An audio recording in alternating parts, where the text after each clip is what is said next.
মুম্বাইৰ পৰা ঘূৰি আহি লখিমপুৰৰ নতুন প্ৰজন্মৰ বাবে কাম কৰা এজন যুৱক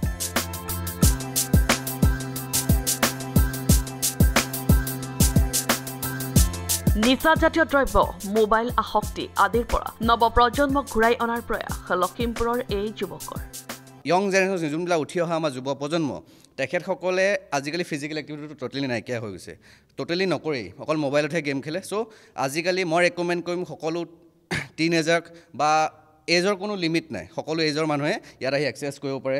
as is just a number তো সদায় আহক এঘণ্টা সময় শৰীৰটোক দিয়ক আৰু তেতিয়া আপোনালোকেও হেল্ডি হৈ থাকিব আৰু উঠি অহা যুৱ প্ৰজন্মখিনিও ফিট হৈ থাকিব মাত্ৰ নিচাযুক্ত দ্ৰব্যতকৈ যোৱাতকৈ এঘণ্টা সময় জিমত এডিকশ্যন হোৱাটো এজ এ ট্ৰেইনাৰ মই বিচাৰোঁ পুৰুষ মহিলা সকলোকে সুস্বাস্থ্যৱান কৰি ৰখাৰ লক্ষ্য কৃষ্ণচৰণ দাস নামৰ যুৱকজনৰ জিম কৰিলে ধৰক আপোনাৰ মনটো ফূৰ্তি লাগি থাকে মনটো ফূৰ্তি লাগি থাকে আপোনাৰ বেমাৰ আজাৰৰ পৰা বাচি থাকিব পাৰি বিশেষকৈ আমাৰ গুৰু যিজন কৃষ্ণ তেওঁ যিখিনি গাইড দিয়ে আমাৰ ইয়াত মানে পাৰ্চনেল ট্ৰেইনিংখিনি দিয়ে আমাকো মানে খুব কিবা এটা যদি ভুল হয় তেওঁ শুধৰাই দিয়ে তো এইটো এনেকৈ ন সেইটো এনেকৈ মুম্বাইত শৰীৰ চৰ্চাৰ প্ৰশিক্ষণ লৈ আহি লখিমপুৰতে আৰম্ভ কৰিছে নেচাৰেল জেনেৰেশ্যন ফিটনেছ ৱৰ্ল্ড নামেৰে এটা জিম মই মুম্বাই K11 ফিটনেছ একাডেমীত মই পঢ়িব গ'লোঁ তাতে আপোনাৰ 1 year পঢ়ি তাতে আকৌ জিমত বহুত প্ৰফেচনেল জিমত কাম কৰিছোঁ as a trainer personal trainer কৰি গুৱাহাটী মেট্ৰিক্স জিমত কৰিছোঁ ৰবি শৰ্মা তেখেতৰ জিম হয় আৰু তেখেতৰ জিমত 2 years কৰি আজি মই নিজৰ এটা সংস্থাপন কৰিছোঁ লখিমপুৰলৈ আহিছোঁ যাতে লখিমপুৰ উঠি অহা যুৱ প্ৰজন্মৰ ৰং গাইডেন্সত যোৱাতকৈ এটা মানে চাইণ্টিফিক ৱেত যাওক যাতে এক্সাৰচাইজ কৰি মানে ইঞ্জুৰি নহয় আৰু মোৰ জিমত যিখিনি এক্সাৰচাইজ হয় সেইখিনি পূৰা পিয়'ৰ মতলব চাইণ্টিফিক ৱে ইয়াত কোনো ইঞ্জুৰি নহয় এই জিমৰ পৰাই বহু যুৱতীয়ে সফলতা লাভ কৰিছে খেলৰ জগতখনত মই এতিয়া অলপ দিনৰ আগত নৰ্থ ইষ্ট লেভেলৰ ডেডলিফ্ট কমপ্লিট কৰিছোঁ তাত পুৰস্কাৰ পাবলৈও সক্ষম হৈছোঁ আৰু এইদৰে আগলৈ যে আকৌ আৰু আগুৱাই যাম ছাৰে সেইদৰে যিদৰে গাইড দি আছে আৰু আগুৱাই যাম বুলি আশা কৰোঁ লখিমপুৰৰ যুৱক যুৱতীসকলক সুস্বাস্থ্যৰ অধিকাৰী কৰাৰ উদ্দেশ্যৰে তেওঁ দিছে ইটোৰ পাছত সিটো এক্সাৰচাইজৰ উপদেশ কিছুমানে মানে বহুতে জিমত গৈ মানে ৰং ফৰ্মেট টেকনিক ইউজ কৰে ৰং ফৰ্মেটিক টেকনিক ইউজ কৰাৰ ফলত মানে আপোনাৰ বহুত ইঞ্জুৰিৰ চান্স থাকে তো মই থুলমূলকৈ উদাহৰণস্বৰূপে মই এটা এক্সাৰচাইজটো দেখাই দিছোঁ কাৰেক্ট আৰু ৰংটো কি আৰু কাৰেক্টটো কি তো মই এতিয়া এক্সাৰচাইজটো কৈছোঁ এইটো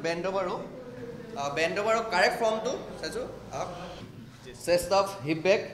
look forward down scapular retraction and chest up breathe out breathe in It is correct. 1, come on. 2, rib cage. 3, good job. 4, 5,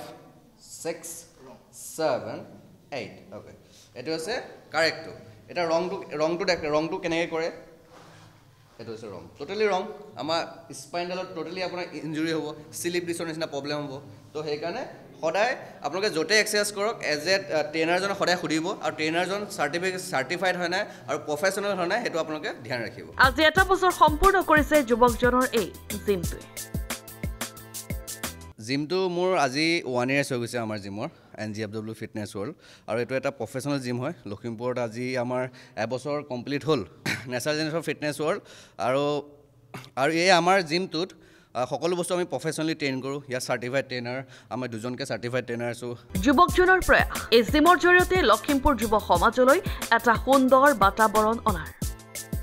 exercise কৰিলেহে আমি নিৰোগ্য হৈ থাকিব পাৰিম আমি আজিকালি আমাৰ যিখিনি আমি বস্তু খাওঁ চব ইনঅৰ্গেনিক চব বাহিৰা বস্তু চব মানে লাইক ভেজিটেবল বস্তু frankly I am telling you তো সেইকাৰণে কি হয় ইনঅৰ্গেনিক বস্তু খালে কি হয় আমি এক্সাৰচাইজ কৰিলে কি হয় খোৱাখিনি ওলাই যায় কেলৰিজ বুলি কয় ওলাই গ'লে কি হয় আমি হেল্ডি হৈ থাকোঁ আৰু আমি 60, 70, 80, 90, 100লৈকে আমাৰ বেমাৰ আজাৰ নহয় যদি আমি ফিজিকেল এক্টিভিটি বা আমি এক্সাৰচাইজ নকৰোঁ তেতিয়া আমাৰ কি হ'ব বডিটো আমাৰ বেয়া হ'ব নানা বেমাৰ আমাৰ দেহত লক্ষণ দিব যেনেকৈ আজিকালি কমন বেমাৰ আছে থাইৰয়ড ফেটি লিভাৰ ইউৰিক এচিড আৰু সেইখিনি বেমাৰ ভাল কৰিবলৈ এটাই ৰাস্তা সেইটো হৈছে এক্সাৰচাইজ আপুনিও যদি এই জিমত অংশগ্ৰহণ কৰি সুস্বাস্থ্যৰ অধিকাৰী হৈ থাকিব বিচাৰে তেন্তে এছিয়ান পাব্লিক স্কুলৰ সমীপত থকা নেচাৰেল জেনেৰেশ্যন ফিটনেছ ৱৰ্ল্ড জিমৰ সৈতে যোগাযোগ কৰক 8822383544 নম্বৰত মোৰ জিমৰ এড্ৰেছটো হৈছে হাতিলুং নিয়াৰ Asian public higher secondary school 14A ইয়াত আহিলে আপোনালোকে গম পাব ইয়াত নেচাৰেল জেনেৰেশ্যন ফিটনেছ ৱৰ্ল্ডৰ কথা এইটো এটা আজি তাৰিখত এই নতুন প্ৰজন্মক এই সুবিধাকণ যে দিছে সঁচাকৈ মই অভিভূত হৈছোঁ মই পুত্ৰ কিন্তু মই একো নহয় কিন্তু তেওঁ আচলতে মোৰ কাউন্সিলৰ বৰ্তমানৰ কাৰণে আৰু তেওঁ যিখিনি মাইণ্ডছেটত যিখিনি মানে লক্ষ্য উদ্দেশ্য প্লেন এষ্টিমেশ্যনত এই জিম চেণ্টাৰটো চলিছে মই পদে পদে মই আনন্দিত আচলতে আমাৰ তেওঁ মাতৃ আছে ইন্দিৰা ভৰালী আৰু মোৰ নাম ভোলানাথ দাস আৰু মই এখন বিদ্যালয়ত বৰ্তমান যদিও প্ৰিন্সিপাল কৰি আছোঁ এডিকা হাই ছেকেণ্ডেৰী স্কুল আৰু তথাপিতো মোৰ এটা মাইণ্ডছেট ইয়াত আছে আৰু তেওঁক মানে আচলতে পাৰ্চিয়েলি মই গাইডেঞ্চ দিছোঁ ব্যুৰ' ৰিপৰ্ট লখিমপুৰ টুডে